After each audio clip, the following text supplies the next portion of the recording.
Today, we turn to Capitol Hill, where the ongoing Kash Patel hearing took an urgent and emotional turn as the focus shifted to a devastating incident in the state of Colorado. The exchange, led by a representative from Colorado, centered on a school shooting that left 2 students injured and a community shaken. Gentleman yielding. With that, we now recognize the gentleman from Colorado. Thank you, Mr. Chairman, for holding this hearing. Thank you, Director Patel, for being here today. I have a couple of questions regarding a terrible shooting that occurred in Colorado, a state, as you may know, that I represent. You've testified previously about, I think, what you would describe as your efforts to provide more information regarding the investigation with respect to the horrific assassination of Mr. Kirk. And so, in that same vein, I'm hoping you can provide this committee and my constituents in Colorado with some clarity. Absolutely. I think, as my colleagues know, in Evergreen, Colorado, Jefferson County, a county that I proudly represent, at Evergreen High School, a shooter ultimately injured. 2 students were praying for their swift recovery. There's an article here from Colorado Public Radio. The title is, quote, FBI was already investigating an account that may have been linked to the Evergreen shooter. You're familiar with the circumstances generally, Director, regarding this terrible tragedy. Yes. So my understanding from the public reporting is that an organization reported to the FBI in July of this year regarding, just reading here from the article, that the FBI opened an assessment into a social media account user whose identity was unknown and who was discussing the planning of a mass shooting with threats nonspecific in nature. This is the FBI's statement to the press. And that the FBI continued to work this assessment investigation to identify the name and location of the user up until September 10th, 2025, which was the day of the tragedy. Can you provide us some clarity on what were the impediments to finding, the account user, and maybe describe in greater detail the FBI's work in that regard? Generally speaking, yes, because I know even though the shooter's deceased, the investigation we're not done. Sure. And so the impediments to finding these individuals, and you highlight a great point. We had 2 huge tragedies in the span of days in this country. The school shooting in Evergreen, Colorado being one of them.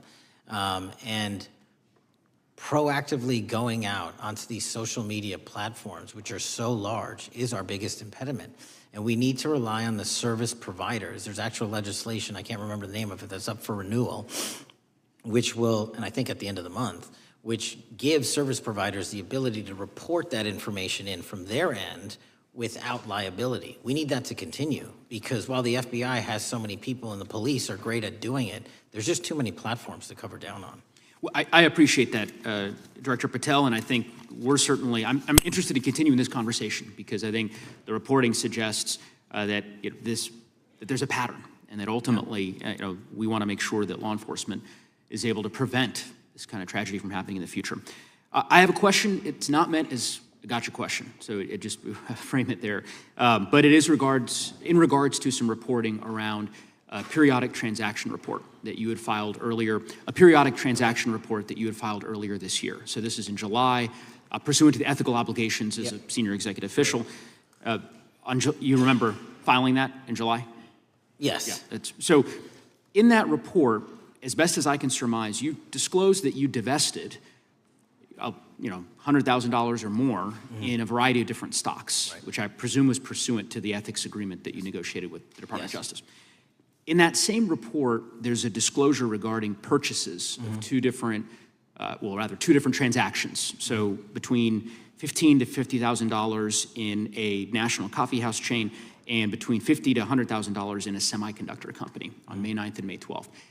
Are those transactions that you're doing personally, or are these through a stockbroker, or are these transactions that you're handling yourself? So how they happen is I submit proposals under DOJ guidance to say, hey, I would like to trade this or that, and they run their review, and the FBI runs a review, and then they come back and say yes or no, and then I make the transaction. Is there a reason that you decided to make the purchases into those 2 companies? Generally speaking, before I got this job, I was, trading stocks, but not a lot, like most people, and I just follow certain industries, and I thought they would be a good investment. So the reason why I ask, right, because you had divested in other companies, and I presume that wasn't because there were actual conflicts. It's just that you wanted to avoid an appearance of impropriety. It was both. Both. Yeah. But not all of the companies were conflicts. Whatever they make divested from. I don't make the call, they make the call. Sure. Yeah. I guess my point would be, the reason why I ask is, why I said it's not a gotcha question, I have for years led an effort here in Congress to try to ban members of Congress, senior executive officials, from trading stocks. And it's bipartisan in nature. We're working really hard to get that done, Republicans and Democrats. And you can understand, I think, given your role, given the nature of the position that you hold as the leader of the largest law enforcement agency in our country, that divesting entirely, not doing day trading now, I think would be something that would be in the interest of the American people. So I just would hope you would consider that, and that moving forward, that perhaps not purchasing stocks in individual companies, I would think would be something that would be worth pursuing. Gentleman's time is... I'm happy to give the witness an opportunity to answer. Thank you. I'll work with you on it. Gentleman from... As always, if you find this coverage valuable, remember to subscribe so you never miss updates that matter. As the questioning began, the congressman thanked the chairman for holding the hearing and then looked directly at Director Patel, asking for clarity about the FBI's handling of a chilling warning that surfaced long before the shooting occurred. It was a moment that captured the frustration that many communities feel when tragedy strikes and information emerges suggesting it might have been preventable. And if you appreciate breakdowns that cut through the noise, make sure you subscribe for more in-depth reporting. The questioning began, the congressman thanked the chairman for holding the hearing and then looked directly at Director Patel, asking for clarity about the FBI's handling of a chilling warning that surfaced long before the shooting occurred. It was a moment that captured the frustration that many communities feel when tragedy strikes and information emerges suggesting it might have been preventable. And if you appreciate breakdowns that cut through the noise, make sure you subscribe for more in-depth reporting. The representative described his district, Jefferson County, an evergreen high school, painting a picture of a community now forced to confront the reality that 2 of its young people were injured in a place they should feel safest. He spoke not only as a policymaker, but as someone whose constituents are living with fear and unanswered questions. These are the moments in congressional hearings where politics fades and the human cost comes into full view. For ongoing coverage that keeps complex moments grounded and understandable, go ahead and subscribe to support reporting like this. The key issue raised was a report from Colorado Public Radio that stated the FBI had opened an assessment months earlier. According to that reporting, an organization notified federal authorities in July about an anonymous social media user who appeared to be discussing plans for a mass shooting. The threats were described as nonspecific but serious enough to open a case file. This raises the critical question that communities across America are asking. When threats emerge online, how fast can agencies identify the person behind the account?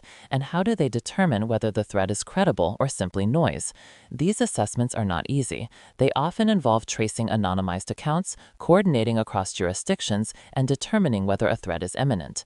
If you want more of these behind-the-scenes insights about how investigations really work, be sure to subscribe so you stay informed. Director Patel acknowledged familiarity with the situation, and the exchange highlighted one of the most difficult challenges in modern law enforcement. The digital world creates warnings, red flags, and signals every day, but distinguishing between someone venting online and someone preparing for violence is a task full of gray areas. Investigators walk a tightrope, move too slowly and a tragedy could unfold, move too quickly and they risk violating civil liberties. Understanding this tension helps viewers see why hearings like this matter. They reveal not just what happened, but how the system functions, where it strains, and where it needs reform. If you want more reporting that explains the system and not just the headlines, don't forget to subscribe. What emerges from this moment in the hearing is a broader national conversation. How should agencies respond when online threats surface? What tools do they need to verify identities faster and more effectively? How much coordination should exist between local communities, social platforms, and federal agencies? These are questions lawmakers must confront as shootings continue to shake communities nationwide. As the committee pressed for answers, it became clear that this hearing was not just about one tragic event. It was about whether the structures designed to protect the public are adapting quickly enough to match evolving threats. And for communities like Evergreen, the stakes are painfully real. For continuing coverage, deeper analysis, and clear explanations of the hearings shaping national policy, make sure you subscribe. This helps ensure you stay informed as new developments emerge and helps us keep bringing you journalism that adds clarity, context, and humanity to the issues that matter most.